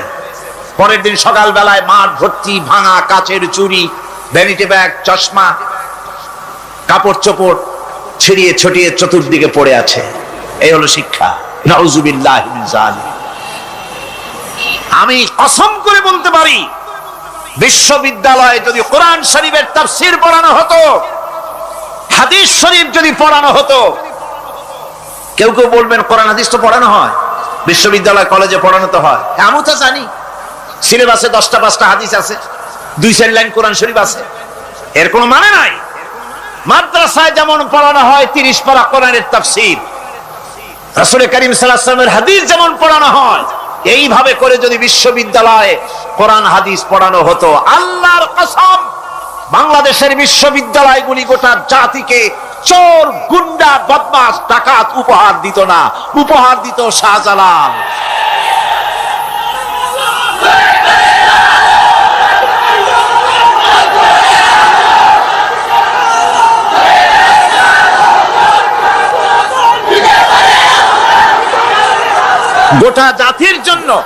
গোটা জাতির জন্য বিশ্ববিদ্যালয় সমূহ উপহার দিতে পারত। উপহার দিত শাহ মখদুম, শাহজালাল, খান জাহান আলী, উপহার দিতে পারত খাজা মঈনুদ্দিন চিশতি, উপহার দিতে পারত খালিদ বিন ওলীদ, উপহার দিত সালাউদ্দিন আইয়ুবী। আল্লাহ পাক তাদের সকলের প্রতি রহম করুন, জোরে কোন আমিন। এরকম উপহার গোটা জাতিকে তারা দিতে পারত, কথা ঠিক কিনা গণ? সুতরাং পরকালকে অস্বীকার করাই হচ্ছে এর মূলভূত কারণ। সেকুলার শিক্ষা ব্যবস্থা হচ্ছে এর মূলভূত কারণ। এই জন্য কোরআনে কারীম আল্লাহ পাক বলছেন, লাইসাল বিররা আন তুওয়াল্লু বুজুহাকুম কিবালাল মাশরিকি ওয়াল মাগরিব। পূর্ব পশ্চিমে কয়বার মাথা ঘুরালা, এইটাই তোমার পুণ্যবান সৎ কাজ হওয়ার এটা নমুনা নয়। প্রকৃতপক্ষের সৎ কাজ হচ্ছে আল্লাহ বিশ্বাস করা এবং পরকালে বিশ্বাস ভিত্তিক জীবন গড়া। ওই কাফেররা বলতো, وقالوا ما هي إلا حياتنا الدنيا نموت ونحيا وما يهلكنا إلا الدهر। আল্লাহ রাব্বুল আলামিন বলেন, এই কাফেররা বলতো দুনিয়ার জীবনটাই তো আসল জীবন, আমরা মরবো না, আমরা এখানেই থাকবো, এই জীবনটাই হলো আসল জীবন, এখানেই বাঁচবো, এখানেই মরবো, আমরা পরকাল বলে কোনো জিনিস নাই, আমাদের কোনো ওঠা লাগবে না, যা কিছু হয় যুগের আবর্তন ছাড়া কিছুই হয় না। শুধু তাই নয়, এই প্রশ্ন কাফেরদের মনের ভিতরে মারাত্মক আকার ধারণ করলো। তারা বলল, আইযা মিতনা ওয়া কুন্না তুরাবান যালিকা রাজউম বাঈদ। আমরা মাটির সাথে মিশে যাব, আমরা মরে যাব, মাটির সঙ্গে মিশে যাব, তারপরে আমাদেরকে জীবিত করা হবে। এটা তো জ্ঞান বহির্ভূত কথা, এটা তো মাথায় ঢোকে না, কথাটা কেমন? তারা এভাবে অনেক প্রশ্ন করত। ফাকালু আইদা কুন্না ইযামান ওয়া রুফাতান আইন্না লামাবউসুনা খালকান জাদীদা। আমরা মরে যাব, গলে যাব, পচে যাব, হাড্ডি গুড্ডি মাটির সাথে মিশে যাবে, এরপরে আমাদেরকে নতুন করে সৃষ্টি করা হবে, এটা জ্ঞান বহির্ভূত কথা, এটা মাথার মধ্যে আসে না। কে আমাদেরকে চিন্তা করবে মরে যাওয়ার পর? আল্লাহ রাব্বুল আলামিন বলছেন, দেখো আল্লাহ পাক কোরআনে কারীমের ভিতরে যুক্তি দিয়ে বুঝাচ্ছেন যে অবশ্যই তোমাদেরকে আবার জিন্দা করা হবে, তোমাদেরকে উঠতে হবে। তোমরা এই পৃথিবীর অবস্থা পর্যবেক্ষণ করো, তাকায় দেখো আকাশের দিকে, জমিনের দিকে লক্ষ্য করে দেখো। أولم ينظروا في ملكوت السماوات والأرض তারা কি আসমান এবং জমিনের ব্যবস্থাপনা সম্পর্কে চিন্তা ভাবনা করে না? ওই বিরাট আকাশটাকে যে আল্লাহ রাব্বুল আলামিন তৈরি করলেন, এই জমিনটাকে যিনি তৈরি করলেন, তিনি কি তোমাকে মৃত্যুর পরে তিনি কি জিন্দা করবেন না? তিনি কি জিন্দা করতে পারবেন না? কেমনে তোমরা অস্বীকার করতে পারো? দুনিয়ার ব্যবস্থাপনা এবং এই পৃথিবীর আকাশ এবং জমিনের ব্যবস্থাপনা সম্পর্কে তোমরা চিন্তা ভাবনা করে দেখো, অবশ্যই আল্লাহ রাব্বুল আলামিন তোমাদেরকে আবার জিন্দা করবেন। وكأي من آيات في السماوات والأرض يمرون عليها وهم عنها معرضون আসমান জমিনে বহু নিদর্শন পড়ে আছে যেগুলি তারা অতিক্রম করে যায়, অথচ সে সম্পর্কে তারা মোটেই চিন্তা ভাবনা করে না। চিন্তার বহু বিষয় আল্লাহ পাক এই পৃথিবীতে রেখেছেন। যারা চিন্তাশীল, যারা জ্ঞানবান, তারা এর দ্বারা বুঝতে পারে। আল্লাহ রাব্বুল আলামিন বলছেন, إن في خلق السماوات والأرض واختلاف الليل والنهار لآيات لأولي الألباب নিশ্চয়ই আকাশ সৃষ্টি এবং জমিন সৃষ্টির ব্যাপারে আর রাত আর দিনের পরিবর্তনের ব্যাপারে যারা জ্ঞানবান তাদের জন্য নিদর্শন রয়েছে। যারা জ্ঞানবান তাদের জন্য চিন্তার বিষয়বস্তু রয়েছে। গবেষণা করো, চিন্তা করো, এই পৃথিবীতে আল্লাহ পাক যা কিছু সৃষ্টি করেছেন তার পক্ষে আবার তোমাদেরকে সৃষ্টি করা মোটেই অসম্ভব নয়। পরকালীন জীবনের সম্ভাবনা সম্পর্কে কোরআন অবিশ্বাসীদেরকে বলছে, দেখো الله الذي رفع السماوات بغير عمد ترونها ثم استوى على العرش সে আল্লাহ তোমাদের নিকট দৃশ্যমান স্তম্ভ ছাড়াই ওই বিশাল আকাশটা তৈরি করেছেন। যারা পরকাল আছে বলে উঠতে হবে একথা যারা বিশ্বাস করে না, তাদের ব্যাপারে আল্লাহ পাক এই যুক্তি দিচ্ছেন, দেখো এই বিশাল যে আকাশটা, এই আকাশে কোনো খুঁটি আছে? কথা বলেন না কেন? এই আকাশে কোনো খুঁটি আছে? কোন রকমের খুঁটি ছাড়াই ওই বিশাল আকাশটা কে বানিয়েছেন? জোরে চিৎকার দিয়ে বলেন, কে বানাইছেন? এই যে শামিয়ানা, একটা বিশাল প্যান্ডেল, এই প্যান্ডেলে খুঁটি আছে না নাই? শুধু আছে না, একটা দুইটা না, জনমের মতো খুঁটি আছে। চতুর্দিকে তাকায় দেখে কত খুঁটি। এতটুকু একটা শামিয়ানায় শত শত খুঁটি লাগতেছে কাপড়টা ধারণ করবে বলে। কি ধারণ করবে? কাপড়। আর অত বড় বিশাল আকাশ, সেই আকাশটার কোনো খুঁটি আছে? আল্লাহ পাক বলছেন, কোন দৃশ্যমান খুঁটি ছাড়াই এত বড় বিশাল আকাশটা তোমার মাথার উপরে দাঁড়িয়ে আছে এবং আল্লাহ পাক আরশের উপরে দীপ্তমান হয়ে আছেন। এগুলি দেখেও কি তোমার মাথার মধ্যে কোনো চিন্তা আসে না যেটা কি করে সম্ভব হলো? অনেকে তো এমন আছে শিক্ষিত লোক, তারা আবার বলে কি, কয় যে না আকাশ বলে কিছু নাই, ওই অনেক দূরে তো সেই জন্য নীলে নীলে দেখা যায়, আসলে কিছু নাই। আকাশ, কোরআনে কারীমের মধ্যে আকাশ সম্পর্কে যে কথা বলা হয়েছে, বিশাল, যার কোনো কুল নাই, কিনারা নাই, মহাশূন্য। আমি সামনে বলবো আকাশ সম্পর্কে কথা আসতেছে। আল্লাহ পাক বলছেন, দেখো ওই বিশাল আকাশটাকে আমি সৃষ্টি করে রেখেছি, কোনো খুঁটি লাগাই নাই। তোমার মতো একটা ছোট্ট মানুষ সৃষ্টি করেছি, মরে যাওয়ার পর মাটির সাথে মিশে যাবা, আবার তোমাকে যে আমি উঠাবো, এ ব্যাপারে তোমার চিন্তার মধ্যে দুর্বলতা আসলো কেন যে সেই আল্লাহ রাব্বুল আলামিন তোমাকে উঠাতে পারবেন না? وسخر الشمس والقمر كل يجري لأجل مسمى তিনি চন্দ্র সূর্যকে আজ্ঞাবর্তী করেছেন, প্রত্যেকেই তার নির্দিষ্ট সময় সীমা মতো চলাফেরা করতেছে। তুমি তো ছোট একটা মানুষ, অত বড় বিশাল সূর্যটা, বিরাট চন্দ্রটা সব গতিমান, আল্লাহর হুকুমে সব চলাফেরা করতেছে, কথা ঠিক কিনা? এই সবগুলি আল্লাহ রাব্বুল আলামিন দুনিয়ার মানুষের সামনে তুলে ধরেছেন। তাকায় দেখো, নজর করে দেখো, এই সুন্দর করে জমিন ও আসমানকে সৃষ্টি করেছি, চাঁদ সূর্যকে সৃষ্টি করেছি। এবার লক্ষ্য করো, আনতুম আশাদ্দু খালকান আমিস সামাউ বানাহা, তোমাদের সৃষ্টি করা বেশি কঠিন না ওই বিশাল আকাশটাকে তৈরি করা বেশি কঠিন? কোনটা বেশি কঠিন? অত বড় বিশাল আকাশটাকে যিনি সৃষ্টি করলেন, তিনি তোমার মতো মানুষকে সৃষ্টি করতে পারবেন না? বার যিনি একবার বিনা মডেলে তোমাকে তৈরি করলেন, আল্লাহ কি সুন্দর দৃষ্টান্ত দিচ্ছেন, আনতুম আশাদ্দু খালকান আমিস সামাউ বানাহা, তোমারে কঠিন তৈরি করা বেশি কঠিন, ওই বিশাল আকাশটাকে বেশি তৈরি করা বেশি কঠিন? অত বড় বিরাট জিনিসটাই তো আল্লাহ তৈরি করে ফেলেছেন, বিশাল আকাশ, মহাশূন্য।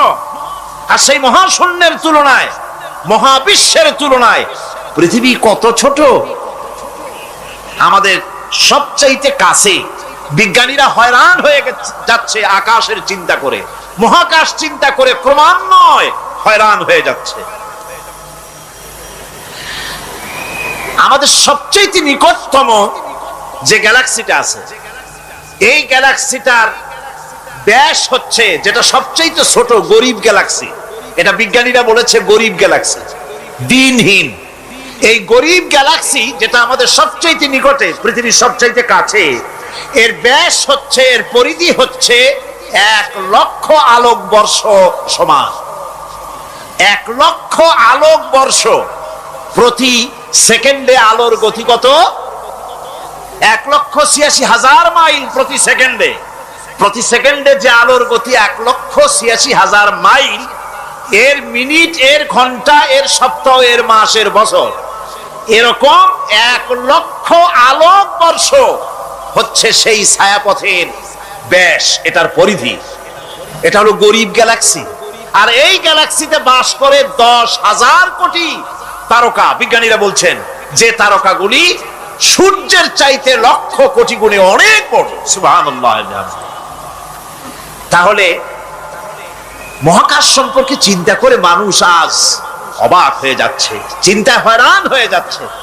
বার্টন রাসেল তিনি বলেছিলেন, স্রষ্টার স্রষ্টাকে, স্রষ্টার স্রষ্টাকে। এর জবাব আরেকজন বিজ্ঞানী লিখেছেন যে স্রষ্টার স্রষ্টাকে এই চিন্তা তো সৃষ্টিতে করতে পারবে না, স্রষ্টার কোনো স্রষ্টা নাই। পৃথিবীতে যত স্রষ্টা আছে, মাইক যে তৈরি করেছে সেও একজন স্রষ্টা, ঠিক কিনা? কোন কথা বোঝেন তো আমার? মাইক যে তৈরি করেছে সেও একটা স্রষ্টা, ওই প্যান্ডেল যে তৈরি করেছে সেও একটা স্রষ্টা, চেয়ার টেবিল যে সৃষ্টি করেছে সেও একটা স্রষ্টা। কিন্তু এরা কেউ পূর্ণাঙ্গ স্রষ্টা নয়, কারণ এই মাইকটা তৈরি করার যত উপাদান, সমস্ত উপাদান আল্লাহ রাব্বুল আলামিনের তৈরি করা। কথা ঠিক কিনা? তুমি শুধু অ্যাসেম্বল করেছো, তুমি শুধু এগুলোকে এক জায়গায় করেছো। তোমার বাপেরও ক্ষমতা নেই লোহা তৈরি করা। পারবা লোহা তৈরি করতে? আরে কথা কন না কেন মিয়া সাহেব? পারবেন লোহা তৈরি করতে? পারবেন একটা বাঁশ বানাইতে? বাঁশ হোক, লোহা হোক, যা সব বাদ দেন, মাথার একটা চুল বানাইতে পারবেন? পাট দিয়া, রং দিয়া পরচুলা বানাইতে পারবেন, কিন্তু চুলের মতো করে একটা চুল বানাইতে পারবেন না। মানুষের শরীরের রক্তের মতো করে 1 ফোঁটা রক্ত মানুষের শরীরের বাইরে বানান তো দেখি। তাহলে মানুষের যখন রক্তের প্রয়োজন হয়, তখন মানুষের কাছ থেকে রক্ত ধার নেওয়া লাগতো না, ফ্যাক্টরিতে রক্ত তৈরি হয়ে থাকতো, কোনো অসুবিধা হতো না। 1 ফোঁটা রক্ত বানানোর শক্তি গোটা পৃথিবীর মানুষের না। সুতরাং তোমরা স্রষ্টা হলেও তোমরা হচ্ছ নাকের স্রষ্টা। ধার করো, অন্যের জিনিস ধার করিয়ে বানাও। মুকাম্মাল স্রষ্টা হচ্ছেন কে? আসল স্রষ্টা কে? এরকম বললে হবে না। গায়ের সমস্ত শক্তি দিয়া বলেন আসল স্রষ্টাকে। ওই বিজ্ঞানী বলছেন যে বার্টন রাসেল বলছে স্রষ্টার স্রষ্টাকে, স্রষ্টার স্রষ্টা তুমি খুঁজে পাবে না, তোমার মাথায় ঢুকবে না, আগে সৃষ্টি চিন্তা করো। তিনি বলেছেন একটা লবণ, একটা লবণের কণা, লবণ বলেন তো, একটা লবণের কণা, এক কণা লবণের ভেতরে যে কেলাস থাকে, এর ভিতরে যে সমস্ত উপাদান থাকে, সেই লবণের কণাগুলির মধ্যে কতগুলি উপাদান থাকে, সেই উপাদানগুলি চিন্তা করতে 1000 বার্টন রাসেলের মস্তিষ্কের প্রয়োজন। তো একটা লবণ কণার ভিতরে কি আছে সেইটাকে উদ্ধার করার জন্য যদি 1000 বার্টন রাসেলের মস্তিষ্ক লাগে, তাহলে গোটা বিশ্ব আকাশ আর জমিন যিনি সৃষ্টি করেছেন তাকে চিন্তা করা কি তোমার মগজে কুলাবে? দুনিয়ার প্রথম দিন থেকে শুরু করে কিয়ামত পর্যন্ত মানুষ, যত মানুষ এসেছে আর যত মানুষ আসবে, স্রষ্টা সম্পর্কে চিন্তা করার একটা অসম্ভব ব্যাপার। স্রষ্টার সামনে শুধু মাথাই নত করবা, তিনি কোত্থেকে এসেছেন, তিনি কে জানার দরকার নাই, তিনি আল্লাহ। তার নাম কি? মাথা নত করে দাও সামনে, তিনি আল্লাহ, সর্বশক্তিমান আল্লাহ, রব্বুল ইজ্জত ওয়াল জালাল।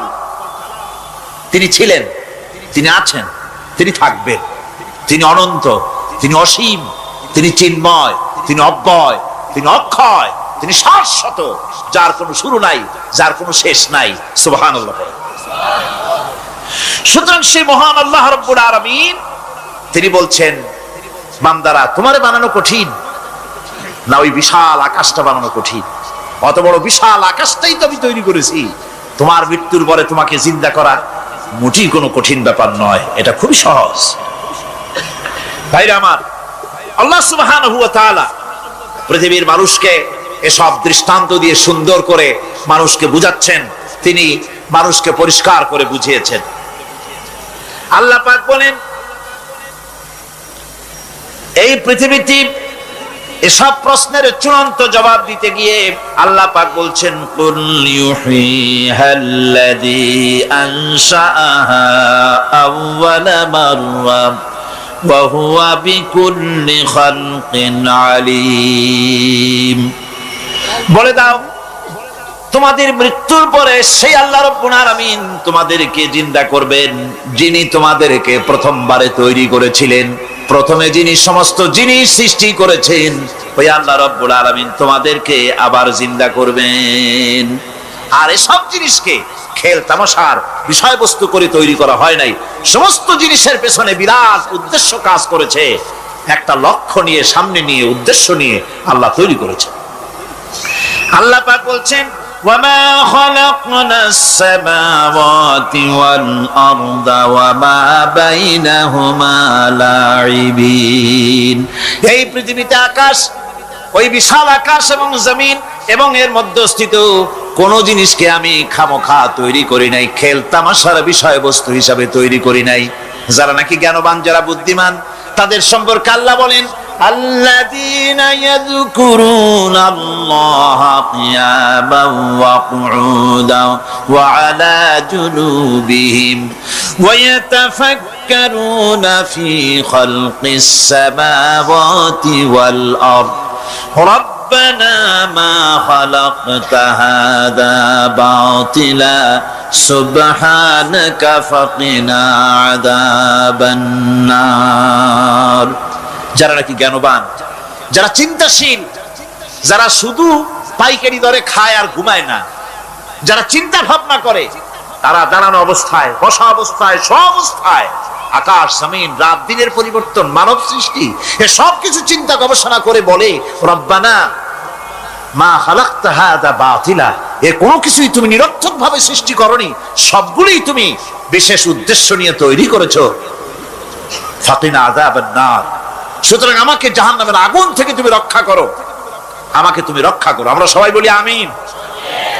চিন্তাশীল এবং গবেষক যারা, তারা এভাবে চিন্তা ভাবনার মাধ্যমে এ সব কিছু তারা বুঝতে পারে যে এই পৃথিবী খেল তামাশার বিষয় নয়, এই পৃথিবীকে আল্লাহ পাক এমনি এমনি তৈরি করেন নাই, দুনিয়ার মানুষগুলিকেও খামোখা সৃষ্টি করেননি, এর পেছনে বিরাট উদ্দেশ্য কাজ করেছে এবং আমাদের সকলকেই আল্লাহ রাব্বুল আলামিনের কাছে হাজির হতে হবে। সুতরাং এই পৃথিবীতে দুনিয়ার চাইতে অগ্রাধিকার দিতে হবে আখিরাতকে। দুনিয়ার চাইতে অগ্রাধিকার দিতে হবে কোনটাকে বলে?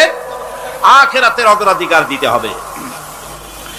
আল্লাহ পাক বলছেন ওয়ামা হাদিহিল হায়াতুদ দুনিয়া ইল্লা লাহুন ওয়া লাইবুন ওয়া ইন্নাদ দারাল আখিরাতা লাহিয়াল হায়ানু লাউ কানু ইয়ামালুন। এই দুনিয়া হচ্ছে নিছক খেল তামাশা, এটা আর কিছুই নয়। জীবনের প্রকৃত আবাসস্থল হচ্ছে আখিরাত। এই দুনিয়া একটা মোহ, এই মোহের পেছনে মানুষেরা ঘুরছে, বিবি বাল বাচ্চা এর পেছনে ঘুরছে। অথচ এই বিবি বাল বাচ্চা কিয়ামতের দিন মুসিবত হয়ে দাঁড়াবে মানুষের জন্য। একটা মোহর মধ্যে মানুষ পড়ে আছে, খেল তামাশার ভিতরে পড়ে আছে। আল্লাহ পাক বলছেন কুল মাতাউদ দুনিয়া কালিলুন ওয়াল আখিরাতু খায়রুল লিমান ইত্তাকা। বলো দুনিয়ার সমস্ত সম্পদ খুবই নগণ্য, আর যে ব্যক্তি পরকালকে বিশ্বাস করে, পরকালের কামনা করে, সেই খোদাভীরু লোকদের জন্য পরকাল হচ্ছে প্রকৃত আবাসস্থল। সেই জায়গাটাই হলো আসল জায়গা। ওই জায়গার জন্য কিছু তৈরি করতে হবে। কোরআনে কারিমে রব্বুল আলামিন বলছেন আরাদিতুম বিল হায়াতিদ দুনিয়া মিনাল আখিরাহ ফামা মাতাউদ দুনিয়া ফিল আখিরাতি ইল্লা কালিল। তোমরা কি পরকালের জীবনের বিনিময় এই দুনিয়ার জীবনটাই বেশি পরিতুষ্ট হয়েছে? অথচ দুনিয়ার জীবনের সুখ সম্পদ তো পরকালের তুলনায় খুবই নগণ্য। পরকালের সুখ অনেক বেশি, পরকালের দুঃখটা অনেক বেশি, সুখটাও অনেক বেশি। পরকালটা স্থায়ী। সুতরাং দুনিয়ার মোহে না পড়ে পরকালের জন্য জীবনটাকে পরকাল ভিত্তিক জীবন তৈরি করো। আল্লাহ পাক বলছেন ফাম্মা মান তাগা ওয়া আসারাল হায়াতাদ দুনিয়া ফাইন্নাল জাহিমা হিয়াল মাওয়া।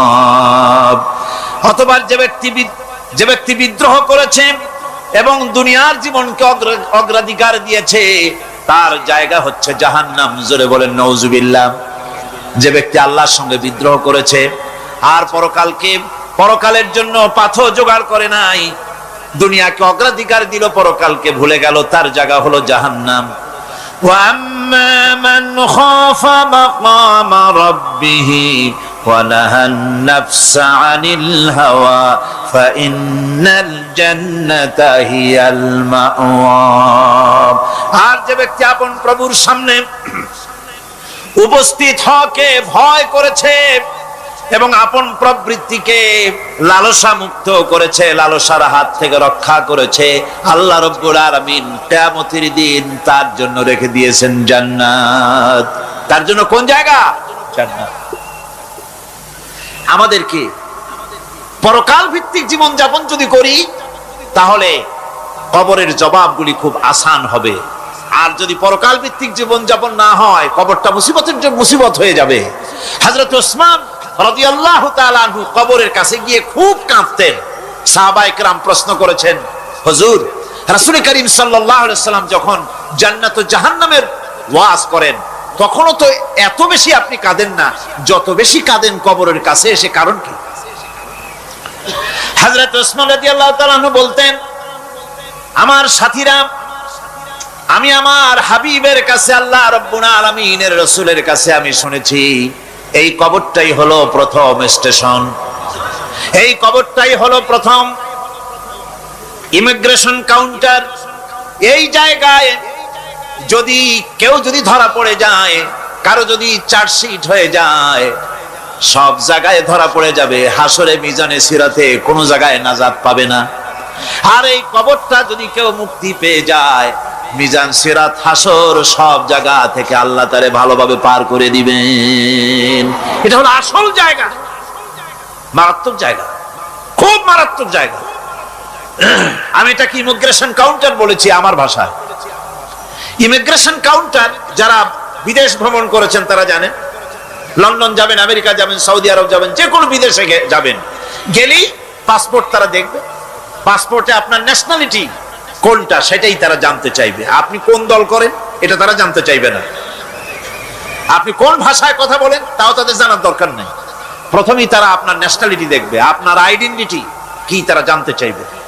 তারপরে যদি স্যাটিসফ্যাক্টরি হয় আপনাকে ভিসা দিয়ে ভেতরে ঢুকবার ব্যবস্থা করে দেবে। আর যদি তারা স্যাটিসফাইড না হয় তাহলে আপনাকে মেহমানখানায় ঢুকানো হবে গ্রেফতার করে। আপনি আন্দাজ এখানে আসছেন কেন? এই জন্য কবর হচ্ছে এ ধরনের একটি ইমিগ্রেশন কাউন্টার। কবরের ভিতরে মানুষ যখনই রাখা হবে সঙ্গে সঙ্গে দুজন ফেরেশতা আসবে।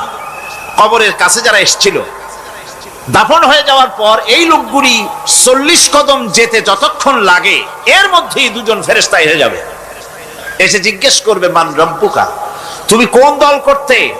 ওটা তাদের জানার দরকার নেই। চাকরি কিসে করতেন ওটা জানার দরকার নেই। ব্যবসা করতেন না চাকরি করতেন প্রয়োজন নেই। প্রথমেই জিজ্ঞাসা করা হবে ন্যাশনালিটি, প্রথমেই জিজ্ঞাসা করা হবে তার ন্যাশনালিটি সম্পর্কে, তার আইডেন্টিটিটা কি, এবং সেটাকে সত্যায়িত করার জন্য বোঝার জন্য 3টি প্রশ্ন। প্রথম প্রশ্ন মান রব্বুকা ওয়া মা দীনুকা ওয়া মান নাবিয়ুকা, তোমার রব কে, তোমার দ্বীন কি, তোমার নবী কে। যদি এই ব্যক্তি বেঈমান হয়, মুনাফিক হয়, সে বলবে হায় হাতা লা আদরি, হায় হাতা লা আদরি, জানি না আমার রবকে আমি জানি না। তোমার দিন কি, দিন কারে কয় বুঝি না। এরপরে আল্লাহর নবী জনাবে মুহাম্মদ রাসূলুল্লাহ সাল্লাল্লাহু আলাইহি ওয়াসাল্লামকে দেখানো হবে, বলা হবে মা কুনতা তাকুলু ফি হাদার রাজুল, এই ব্যক্তি সম্পর্কে তোমার ধারণা কি নিকে? বলবে আমি চিনি না। নাউযুবিল্লাহ। বাস, এরপরে তার যা হবার তাই শুরু হয়ে যাবে। আর যদি বান্দাটা মুমিন হয় প্রশ্ন করা হবে মান রব্বুকা, জবাব দেবে রব্বি আল্লাহ, আমার রব আল্লাহ রাব্বুল আলামিন। ওয়া মা দীনুকা, দীনুনা ইসলাম, আমার দিন হচ্ছে ইসলাম। এরপরে আল্লাহর নবীকে দেখানো হবে। কয়েক রকমের বর্ণনা আছে, কোন বর্ণনায় আছে হুজুরের আকারে দেখানো হবে অথবা রাসূলকে সরাসরি দেখানো হবে। বলা হবে মা কুনতা তাকুলু ফি হাদার রাজুল, এই লোকটি সম্পর্কে ধারণা কি? মুমিন ব্যক্তি বলবে হাদা নবিয়ুনা মুহাম্মাদুর রাসূলুল্লাহ সাল্লাল্লাহু আলাইহি ওয়াসাল্লাম, ইনি আমার তো সেই নবী মুহাম্মাদুর রাসূলুল্লাহ সাল্লাল্লাহু আলাইহি ওয়াসাল্লাম। আমরা যেন এই রকমের জবাব দিতে পারি, আল্লাহ কবুল করো। সকলে জোরে বলেন আমিন। জবাব হয়ে যাওয়ার পর গায়ব থেকে আওয়াজ আসবে ফাফরিশু বিল জান্নাতি ওয়ালবিসু বিল জান্নাহ, ও আমার ফেরেশতারা আমার এই বান্দাকে জান্নাতের পোশাক পরায়া দাও আর কবরটাকে জান্নাতের বিছানা বিছায়া দাও। জান্নাতের পোশাক পরায় দাও, জান্নাতের বিছানা বিছায়া দাও। ইলা মাদ্দা বাসারিহি, তার চোখের দৃষ্টি যতদূর যায় কবরটা ততটা প্রশস্ত করে দাও। এরপর বেহেশতের পোশাক পরাইয়া বেহেশতের বিছানা বিছায়া ফেরেশতা বলবে নুম কানাউমুল উরুস, ঘুমিয়ে যাও। দুলামিয়া যেমন বাসর সজ্জায় নতুন বউ নিয়ে আরামে ঘুমায়, এরকম আরামে ঘুমায় যাও। ইলা ইয়াউমিল কিয়ামা, কিয়ামত পর্যন্ত ঘুমায় থাকো, আরামে ঘুমিয়ে থাকবে। এরপরে সিংহায় ফুৎকার হবে, সিংহার ফুৎকারের আওয়াজে তার ঘুম ভেঙে যাবে। বলবে ইয়া ওয়াইলানা মান বাআসানা মিন মারকাদিনা, হায় আফসোস, আমার এত আরামের ঘুম থেকে কে আমাকে জাগ্রত করলো, আমার ঘুমটারে নষ্ট করলো কে? আওয়াজ আসবে হাদা মা ওয়াদার রহমান ওয়া সাদাকাল মুরসালুন, এটা হচ্ছে রহমানের সেই ওয়াদা আর মুরসালিনরা নবীরা সত্য কথাই বলেছিলেন, সেই কিয়ামত অনুষ্ঠিত হচ্ছে। আমার বন্ধুগণ, সেজন্য এই দুনিয়ার মোহে পড়ে থাকলে পরে দুনিয়ায় যারা অগ্রাধিকার দিবে দুনিয়াকে পরকালের তুলনায়, জবাব দিতে পারবে না কবরের ভিতরে গিয়া। আর যারা পরকালকে অগ্রাধিকার দিবে, দুনিয়ার চাইতে পরকালকে বেশি অগ্রাধিকার দেবে, আর আল্লাহর ভয় কলিজার ভিতরে রাখবে, কবরের জবাব সঠিকভাবে দিতে পারবে, কিয়ামতের দিন আল্লাহ রাব্বুল আলামিন তাদের জন্য জান্নাত দান করবেন। জোরে বলেন আমিন। দুনিয়াটা হচ্ছে দুনিয়া যেখানে আমরা আসি। আমি আগেই বলেছি দুনিয়া হচ্ছে আদনা শব্দ থেকে এর উৎপত্তি হয়েছে। তুচ্ছ, নিকৃষ্ট, এটার দাম নাই, এটার মূল্য নাই। হযরত ইবনে কাইয়িম রাহিমাহুল্লাহ নওয়ারাল্লাহু মারকাদাহু ওয়া জাআলাল জান্নাতা মাসওয়াহু, হযরত ইবনে কাইয়িম তিনি বলছেন, সুন্দর করে বলছেন দুনিয়া সম্পর্কে, মা মাদা ফিদ দুনিয়া আহলামুন ওয়া মা বাকিয়া মিনহা আমানি ওয়াল ওয়াক্তু বাইনাহুমা দাইউন।